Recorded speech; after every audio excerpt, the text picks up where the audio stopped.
of the Pirate Party in Massachusetts. We have with us Jamie Sullivan. Sorry, Sullivan. not Sullivan. I'm sorry. Here I am messing up already. We have Jamie, who's the captain of the Pirate Party, and what we're looking to do today is just go over some of the stuff we're doing, and really just dive into some of the history of the Pirate Party.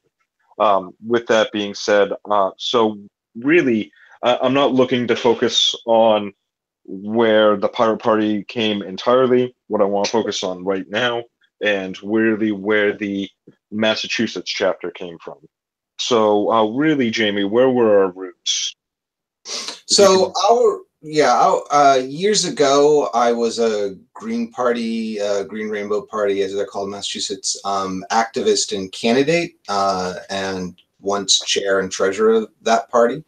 And I decided to move on from there for a variety of reasons I don't need to get into now.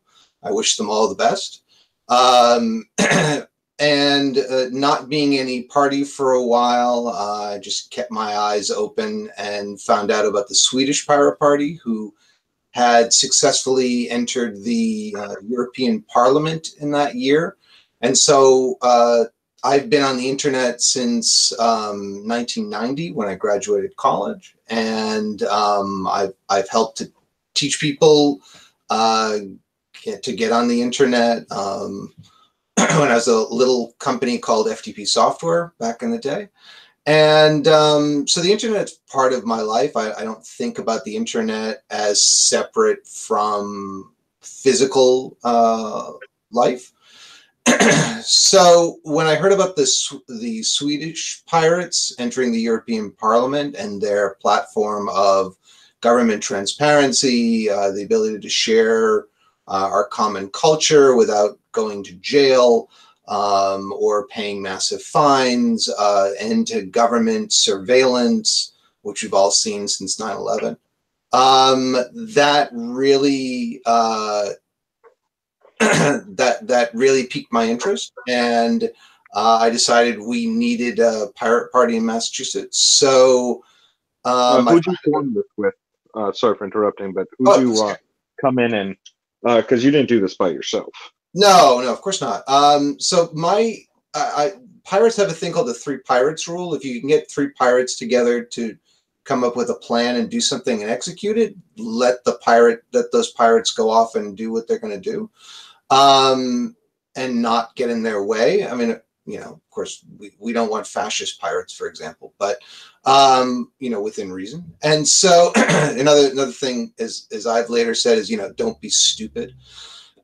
So I kept my, there was a U.S. pirate, there is a U.S. Pirates Party, and I put a post on the message board and found two other people,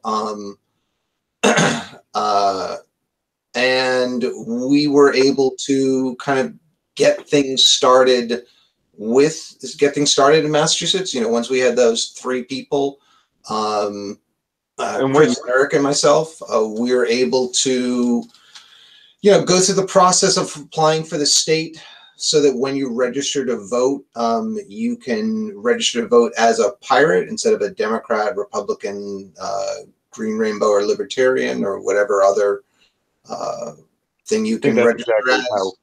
Sorry? That's exactly how I ended up signing up with you guys. I went right to my DMV and I'm like, oh, what's an option for me? They asked me what political thing, and they showed me the screen, and there was just like 20 of them, and I was just like, oh wow, I'm a pirate, yarg. And so I kind of signed up for the party as a joke at first. So what year was that established? That was established, I believe, in 20. I think we started about 2010. 2011. Okay. And so when you first started, what were you guys really doing? You said three pirates get together and you don't get in their way. So what were you really deciding? Or were you just focusing that first year on forming the party, or what? Yeah, the first year was, going through the hoops that the Secretary of State's office has set up for qualifying as a party or a political designation, as they call them. And then from there, it was, having different events. We had our Pirate Party conference at the Democracy Center in Harvard Square. We were active on different issues, and then from there, it's been we've been, we participated in the Freedom Rally. We participated in the Boston Gay Pride March, or Boston Pride March as it's called. And then from there, it's, we found people to run as candidates. We helped them get on the ballot. We went and started the first crypto party, as far as we know, in Massachusetts, which is... So it sounds like, sorry for interrupting, but it sounds like there's a lot of different events that we're attending and supporting and stuff like that. So would you consider us more of a support party or more of a candidate party, or some hodgepodge between the two? We are a hodgepodge between the two and many other things.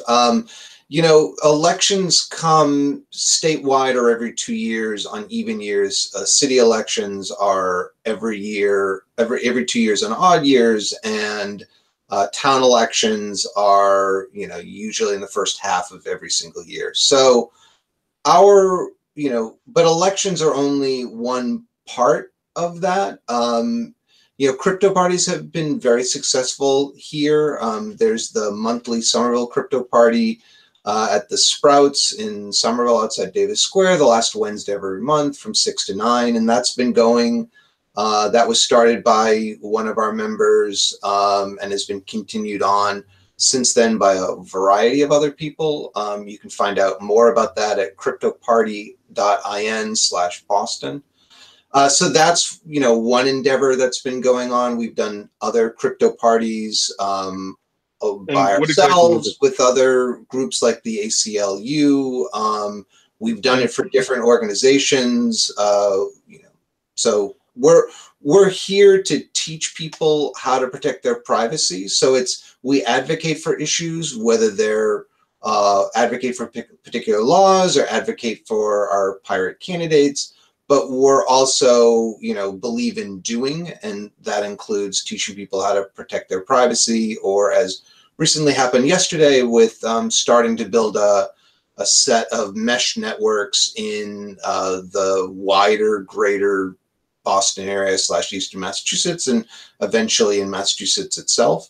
So we had a very successful meeting yesterday with over 19 people who are very interested in creating alternatives to Comcast or other ISPs that are controlled by people in the community, not necessarily government, and seeing how that goes. Okay, and so you're talking about the mesh net there. But before we get to be clear, that's not, we believe in being the catalyst for things. So that's something that I and others who are pirates or people from the Crypto Party who may or may not be pirates who are interested in doing.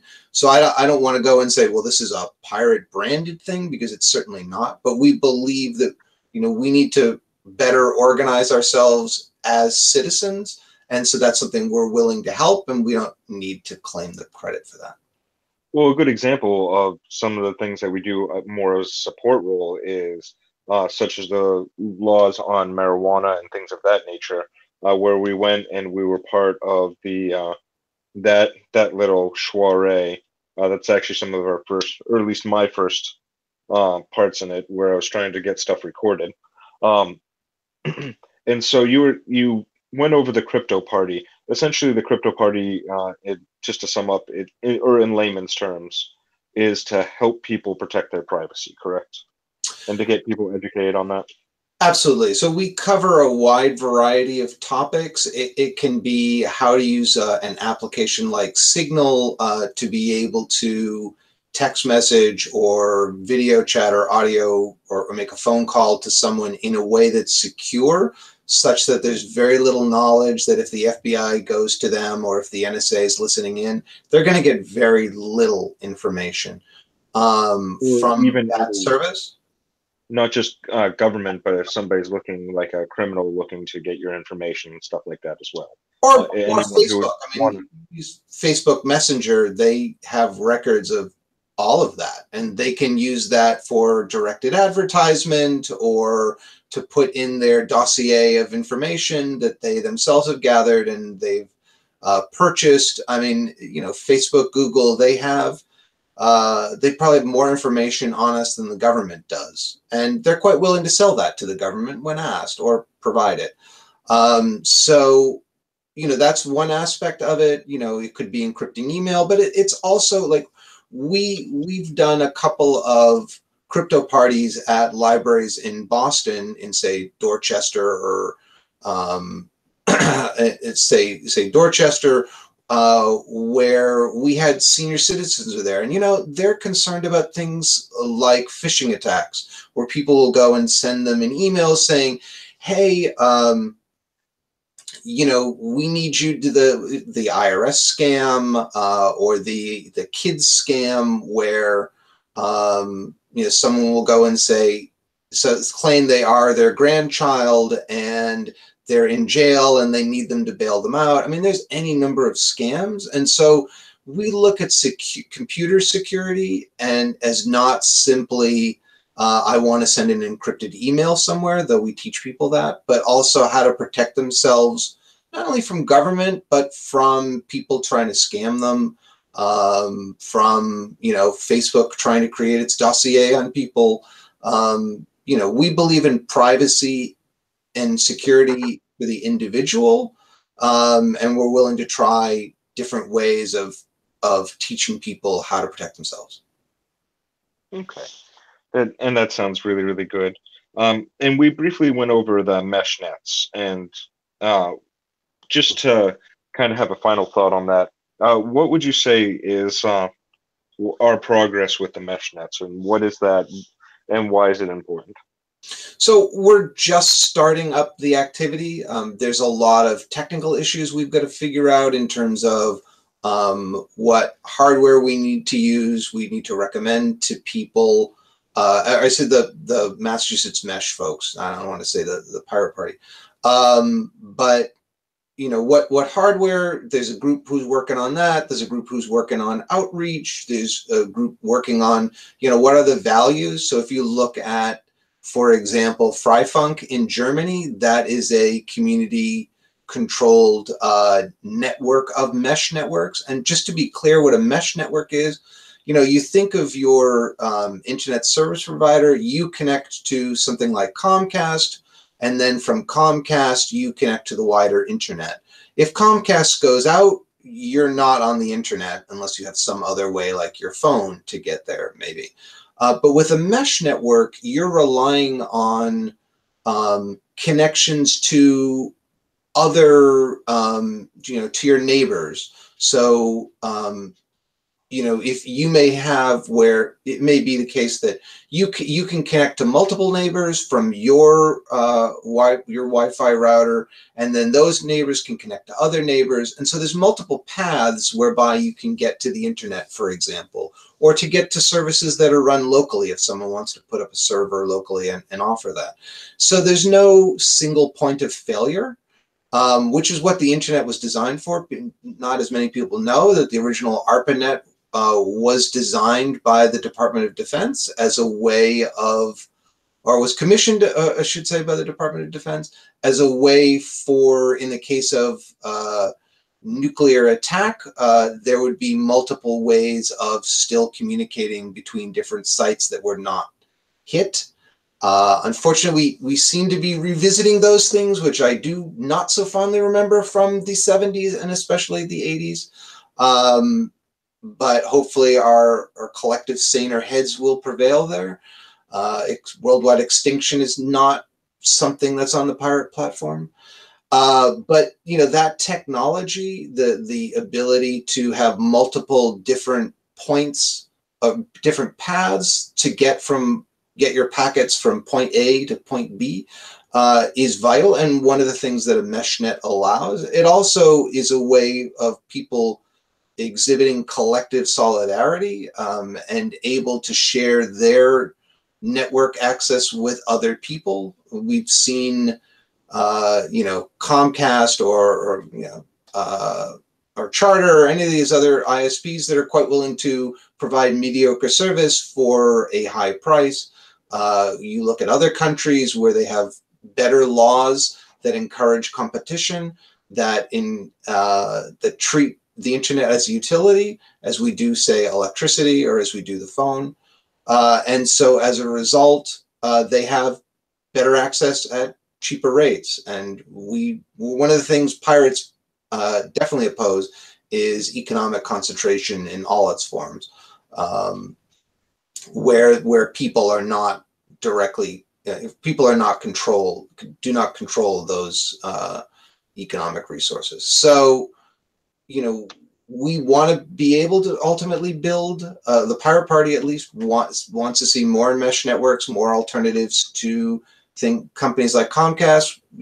Some cities, some towns only have one choice for their internet service provider. That's a monopoly. Who likes monopolies? Nobody but the monopolies and their investors. So that's All right. the things we're focusing on. Thank you so much, Jamie. I'm going to cut us off there, but I hope you have a wonderful day, and I look forward to doing this with you sometime in the very near future. Thank you, I sir. hope you have a wonderful day as well. I'm glad we could get together and talk this out. Awesome. All right, you take care. And thanks for everyone who's listening. If you want to find out more about us, you can find us at masspirates.org. We're also on Twitter at masspirates or Facebook at masspirates. And, here, as you can see, YouTube at masspirates. So thank you all for listening. And we can use all the support we can get. Absolutely, absolutely. And we're looking for candidates. We have a candidate training coming up on February 24th. In Worcester at the Worcester Public Library, 3 Salem Street in Worcester, I believe. I believe that is from 2 to 4. And we're looking to do another training in Eastern Massachusetts. The next crypto party will be the end of last Wednesday in February. In March, it looks like there may be potentially at least 3, maybe more crypto parties of one variety or another. One on the 15th, 17th, in Boston, and as part of the Socialist Conference. And then additionally, there'll be another one, of course, in Somerville, and there may be one others here or there. So listen to this channel, keep an eye on masspirates.org, we'll post them out. We also have an email list people can sign up for. So thank you all very much, and thank you, Joseph. Thank you, sir. All right, have a great evening, a great day. It's a morning, yay. All right, thanks so much, bye.